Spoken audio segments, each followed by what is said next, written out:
قاضی ایاز مالکی نے، شیخ عبدالحق محدث دہلوی نے، دیگر بزرگ جو سیرت نگار گزرے انہوں نے لکھا ہے کہ نبی پاک صلی اللہ علیہ وسلم کے اندر 100 مردوں سے زیادہ طاقت تھی. 100 مردوں سے زیادہ طاقت. اب جو بات کہنے لگا ہوں، جو نتیجہ دینے لگا ہوں، اس پر خاص توجہ آپ فرمائیں گے. ذرا فکری طور پر، نظریاتی طور پر ایک چیز کو سمجھیے. ہم سمجھتے ہیں کہ جوان لڑکا ہے جی، جو مرضی کرے، عمر ہے جی. آپ ذرا بات پر غور کیجئے گا کہ حضور صلی اللہ علیہ وسلم میں طاقت 100 مردوں سے زیادہ ہے اور حیا کواری لڑکیوں سے بھی زیادہ ہے. ذرا اس بات کا تقابلی جائزہ کیجئے گا کہ طاقت 100 مرد سے زیادہ ہے لیکن حیا کواری لڑکی سے بھی زیادہ ہے. اس کا معنی یہ ہوا کہ جس ٹہنی کو پھل زیادہ لگ جاتے ہیں وہ جھکا کرتی. تو حیا تو حسن ہے، حیا تو آپ کو پاک صاف کرے گا، حیا تو آپ کو نرالا کرے گا، انوکھا کرے گا. وہ ہمارے ایک دانشور ہیں، تو انہوں نے مضمون لکھا، کئی باتیں بڑی پسند آتی ہیں. وہ کہتے ہیں کہ میری اہلیہ، ان کو بھی کسی نے مس گائیڈ کر دیا تھا، حالانکہ اچھی خاتون ہے، کسی نے مس گائیڈ کر دیا. تو وہ بھی سماجی اور ویلفیئر، اور یہ خواتین کو شوق ہوتا نا بننے کا، تو وہ بھی سماج کے اندر اچھا مقام تلاش کرنے کے موڈ میں آ گئی. تو کہیں ایک دن جانا تھا تو بڑی بن سور کے میرے ساتھ وہ گاڑی میں بیٹھ گئی. تو میں گاڑی میں، عورتوں کو یہ بھی مسئلہ ہوتا ہے نا کہ ہماری تعریف کرو، تو کئی دفعہ بعد مردوں بیچاروں کو جھوٹ بولنا پڑتا ہے، تو زبردستی کراتی ہے نا جی. تو اس میں گنجائش بھی دی ہے شریعت نے گنجائش دی ہے کہ کبھی بیوی کو راضی کرنے کے لیے خلاف واقعہ بات کرنی پڑے تو کر لینی چاہیے. تو وہ کراتی بھی ہیں. 3 موقع پر خلاف واقعہ بات کرنے کی اجازت ہے.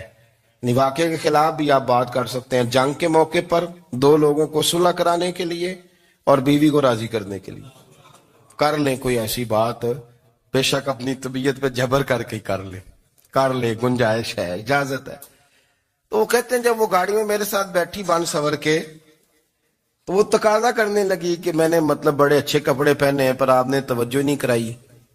وہ سیانا بندہ تھا، وہ چاہ رہا تھا کہ میری خاتون سمجھ جائے. وہ کہتے ہیں مجھے پتا تھا کہ بیچاری مس گائیڈ ہو گئی ہے، دل کی بڑی اچھی ہے، سیانی ہے، لیکن اس کو کچھ خواتین نے، کچھ لوگوں نے مل کے اس کو ذہن غلط کر دیا ہے کہ سماج میں نکلو، باہر جاؤ، کام کرو، فلاں کرو، اپنی مرضی سے جیو. تو میرے ساتھ گاڑی میں بیٹھی کہیں جانے کے لیے، تو مجھ سے کہنے لگی کہ آپ نے میری طرف توجہ ہی نہیں کی، آپ نے کوئی ذکر ہی نہیں کیا کہ میں کیسی لگ رہی ہوں. تو وہ کہتے ہیں میں نے اسے کہا کہ اگر تو ناراض نہ ہو تو پھر میں صحیح والی تعریف کر دوں. تو اس نے کہا کہ آپ کر دیں. تو کہتے ہیں میں نے درد سے اور خلوص سے اپنی بیوی سے کہا، خلوص کے ساتھ. میں نے کہا میں تو روز گھر ہوتا ہوں، روز شام کو گھر ہوتا ہوں، اگر تو میرے لیے تیار ہوتی تو میں تیری تعریف کرتا، لیکن آج تو باہر جانے کے لیے تیار ہوئی، تو پھر ان سے تعریف کی امید رکھ جن کے لیے تو نے تیاری کی ہے. میرے لیے تیاری کرتی تو میں تو ہر شام تیرے پاس ہوتا ہوں. کہتے ہو میرے لفظوں میں درد تھا تو وہ بھی رو پڑی اور کہنے لگی آپ گاڑی روک دیں، مجھے باہر جا کے کسی کو راضی نہیں کرنا، میں نے اسے راضی کرنا ہے جس کو رب کریم نے میرا شوہر بنایا ہے اور میرے لیے منتخب کیا ہے میرے ماں باپ کو. میں واپس لوٹتی ہوں. یہ ایک پہلو ہے سلگتا ہوا، اس کو سمجھا جائے. رسول کریم صلی اللہ علیہ وسلم عرب کی کواری لڑکیوں سے زیادہ حیا والے تھے. کواری لڑکیوں سے زیادہ حضور حیا فرمایا کرتے تھے.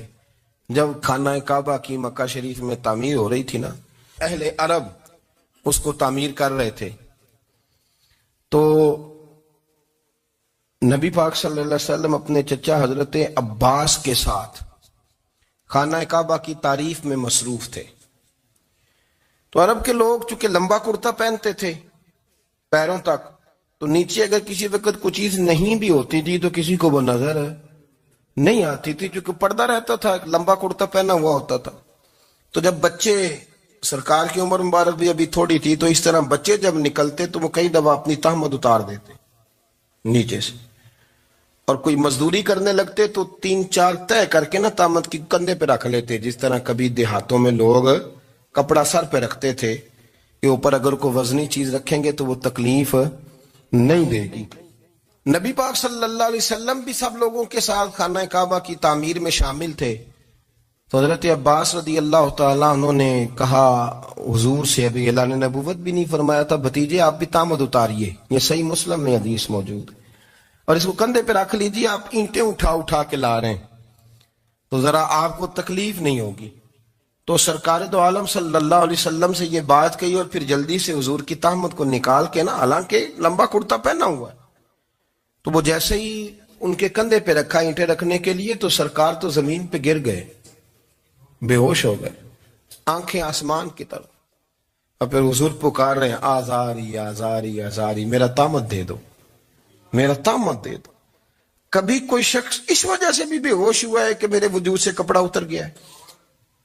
حالانکہ سرکار پر وہ بے ہوشی بھی نبی پاک کا وہ جو غلبہ ہے نا شرم و حیا کا، اس کی وجہ سے ہوئی. ورنہ تو حضور فرماتے ہیں کہ میری آنکھیں سو جاتی ہیں، دل تو میرا اس عالم میں بھی جاگتا رہتا ہے. تو سرکار زمین پہ تشریف لے آئے، آنکھیں میرا تامت دے دو، میرا تامت دے دو. تو جلدی سے انہوں نے تامت دیا تو حضور نے باندھ لیا. پھر طبیعت مبارک میں تسلی ہوئی. یعنی ہم اس رسول کے غلام ہیں کہ جن کے تو وجود سے کپڑا اتر جائے تو حضور برداشت نہیں کرتے، قبول نہیں فرماتے، تکلیف شروع ہو جاتی. لیکن یہاں نوجوان ہیں اور بڑا قد کاٹ ہے اور بڑے بڑے سمجھدار لوگ ہیں، گرمی آتی ہیں تو شارٹ کپڑے پہن کے گھومتے ہیں. ان کو خیال نہیں کہ یہ وہ والا لباس ہے جو باہر تو کیا گھر میں اماں کے سامنے نہیں پہننا چاہیے، بہنوں اور بیٹیوں کے سامنے نہیں پہننا چاہیے. آپ کی گفتگو میں شرم و حیا ہو، آپ کے لب و لہجے کے اندر حسن ہو. آپ کو پتہ ہے نبی پاک صلی اللہ علیہ وسلم نے فرمایا میری امت میں سب سے زیادہ حیا کرنے والے عثمان غنی ہیں. عثمان غنی سب سے زیادہ حیا کرنے والے. آپ فرمایا کرتے تھے جب سے حضور کا چہرہ دیکھا ہے میں نے کبھی اپنی شرمگاہ بھی نہیں دیکھی، میں نے آنکھوں کا وضو نہیں توڑا. اور جب سے حضور کے دست مبارک میں میں نے بیعت کے لیے سیدھا ہاتھ بڑھایا تو پھر سیدھا ہاتھ میں نے کبھی گندگی کو نہیں لگایا. حیات. آپ باتھ روم کے اندر بھی غسل فرماتے تھے تو کپڑوں سمیت کرتے تھے. کسی نے کہا حضرت جی واش روم کے اندر کیوں نہیں کپڑے اتارتے؟ آپ فرمانے لگے باہر بندوں سے حیا کرتا ہوں، اندر جاتا ہوں تو رب سے حیا آنی شروع ہو جائے، وہ تو دیکھ رہا ہے نا. تو میں جو بات آپ کی خدمت میں عرض کرنا چاہتا ہوں اس کو آپ سمجھیے گا میرے عزیز، کہ شرم والا مزاج، گفتگو بھی شرم والی، آنکھیں بھی شرم والی، لباس بھی شرم والا، دوستی یاری بھی شرم والی، بہت ساری ایسی باتیں. دیکھیں نا آپ ذرا، میں نے کہا کہ باتوں کو سن کے گزر نہ جایا کریں، اس کی گہرائی پر غور کریں. حضور علم کا سمندر ہے، سرکار سے زیادہ علم دنیا میں کسی کے پاس موجود نہیں ہے، اور صحابہ کو موقع ملا ہوا ہے اس سمندر سے فیض لینے کا. لیکن ان کی حالت یہ ہے کہ حضرت علی المرتضیٰ فرماتے ہیں 14 دن گزر جاتے، حضور سے کوئی سوال پوچھنا ہوتا تھا پر میں شرم کے بارے نہیں پوچھ پاتا تھا. 14 دن بخاری شریف میں موجود ہے. ایک دن نبی پاک صلی اللہ علیہ وسلم نے پوچھا صحابہ سے کہ وہ کون سا درخت ہے جس کے پتے نہیں گرتے، اور وہ درخت اس طرح ہے جس طرح مومن ہوتا ہے، وہ درخت میرے مومن کی طرح بتاؤ.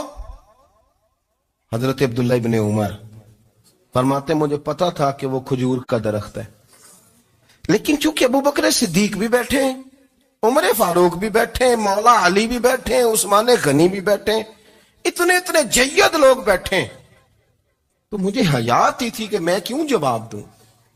کہتے ہیں سرکار نے کئی دفعہ پوچھا، لوگوں نے کئی اور درخت بتائے پر فرمایا تمہارا جواب درست نہیں ہے.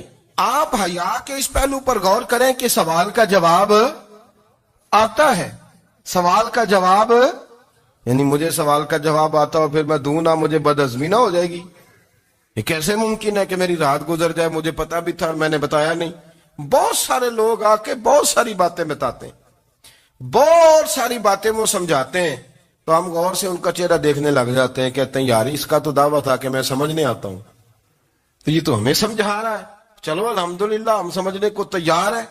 لیکن میرے عزیز پتہ بھی ہے جواب کا، علم بھی ہے، لیکن فرماتے ہیں میری حیا نے مجھے اجازت نہ دی کہ میں جواب دوں. آپ فرماتے ہیں پھر حضور سے صحابہ نے عرض کی کہ یا رسول اللہ آپ ہی بتا دیں وہ درخت کون سا ہے. تو حضور نے فرمایا بھئی وہ کھجور کا درخت ہے. تو آپ فرماتے ہیں میں دل ہی دل میں کہہ رہا تھا کہ الحمدللہ میرا جواب درست ہے. حالانکہ میں نے جواب دیا ہی نہیں. تو لفظوں میں حیا، جملوں میں حیا، آنکھوں میں حیا، اٹھنے میں حیا، بیٹھنے میں حیا، چلنے میں حیا ایک خوبصورت حسن ہے. اور نبی پاک صلی اللہ علیہ وسلم نے فرمایا جب تو بے حیا ہو جائے نا پھر تو آزاد ہے، پھر تو جو مرضی کا، پھر تو جو. اس لیے بزرگ جب کسی کو بے حیا کہتے تھے نا، اللہ اکبر، اور جب کسی کو کہتے تھے نا یہ بے حیا ہے تو لوگ سمجھتے تھے کہ ہلکی سی بات کر دی ہے، لیکن ان کا معنی یہ ہوتا تھا کہ بس بھائی اب اس کے ساتھ کوئی کلام کرنے کی ضرورت ہے، اس کو اب اصلاح کی ضرورت نہیں، یہ بے حیا ہے. کیا معنی؟ کہ اب یہ جو اس کے دل میں آئے گا وہ کرے گا، جو اس کی طبیعت چاہے گی وہ کرے گا، اب یہ کسی پہلو بھی قابو آنے کو تیار ہے. بے حیا ہو گیا. بے حیائی بہت بڑا عیب ہے. اور جو لوگ کہتے ہیں کہ ہمیں بالکل آزادی ہونی چاہیے، ہمارا اپنا جسم ہے تو ہماری اپنی مرضی چلے گی. ایک وزیر صاحب ہے، پتہ نہیں میں ان کو جانتا تو نہیں، انہوں نے سینٹ میں تقریر کی ہے، میں نے ان کی بات سنی ہے. اس نے کہا نہیں بھائی، جسم رب کا ہے تو مرضی بھی تو رب کریم کی چلے گی، اور مرضی بھی اللہ کی. یہ مجھے تھوڑا سا مسئلہ ہے جسم پر، کبھی کبھی مجھے کثرت سفر سے الرجی ہو جاتی. میرے ساتھ لوگ نا دل سے پیار کرتے ہیں. شاید ہی کوئی اچھا ڈاکٹر ہو جس تک میرے سنگی مجھے لے کے نہ گئے ہو، پر جسم اللہ کا ہے نا، مرضی بھی جب وہ چاہے گا صحت دے گا. کیوں کچے کاموں میں لوگ پڑ گئے، کیوں غلط لوگ سوچ میں پڑ جاتے ہیں؟ یہ اسی کا ہے. اور جب وہ چاہے گا، آپ اس بات کو اچھے طریقے سے سمجھ لیں کہ جو اپنی مرضی چوکوں چوراہوں میں کر رہے ہوتے ہیں نا، جو مرضی گندمند، وہ جانور ہوتے ہیں. وہ جانور ہوتے ہیں جو نہ چوک دیکھتے ہیں، نہ گلی دیکھتے ہیں، نہ انہیں پتہ ہوتا ہے کہ جگہ کون سی ہے. وہ انسان، میں نے کہہ دیا جو میں نے کہنا تھا، میں نے کہہ دیا. وہ جانور ہوتے ہیں. اور جو کچھ انسان ہوتے ہیں نا، ان کے اندر کچھ نہ کچھ پھر شرم حیا بھی ہوتی ہے. وہ چوکوں چوراہوں میں وہ حرکتیں اور وہ کام نہیں کرتے جو جانور کرتے ہیں. ان کے لیے بڑے پردے ہوتے ہیں، ان کے لیے بڑی باتیں ہوتی ہے، ان کے لیے بڑا کچھ ہوتا ہے. جو بالکل آزاد ہو جائے، کوئی پتہ نہ ہو کس وقت کیا کہنا ہے کیا کرنا ہے، تو پھر وہ دائرہ انسانیت سے خارج ہو جاتا ہے. ہم آپ کو کیا دعوت دیں؟ آپ تو وہ باتیں کر رہے ہیں جو اسلام کا انسانیت کے حق میں بھی ٹھیک نہیں. آپ تو وہ والی باتیں کر رہے ہیں جن کا انسانیت بھی تقاضا نہیں کرتی کہ یہ باتیں ہونی چاہیے. لیکن ایک بات، میں تو جذباتی نہیں ہوتا، میں بڑے غور سے چیزوں کو دیکھتا ہوں، سنتا ہوں. اور نہ میں ان موسمی مینڈکوں کی، وہ مجھے عاتق صاحب کہنے لگے جی بڑے بڑے مولوی ایک بندے کے ساتھ بیٹھے ہوئے ہوتے تھے اور وہ روزے میں بڑے بڑے درس دیتا تھا تو وہ بھی فلانی حرکتیں کر رہا ہے. تو میں نے کہا ہم نے تو پرانا کہا تھا کہ موسمی مینڈک ہے، تو پرانے کہہ رہے ہیں کہ اداکار ہے. تو وہ جہاں کاسٹ کریں گے وہاں وہ اداکاری کرے گا. آپ کسی مذہبی جگہ کر لیں تو وہاں کر لے گا، کہیں اور جگہ کریں گے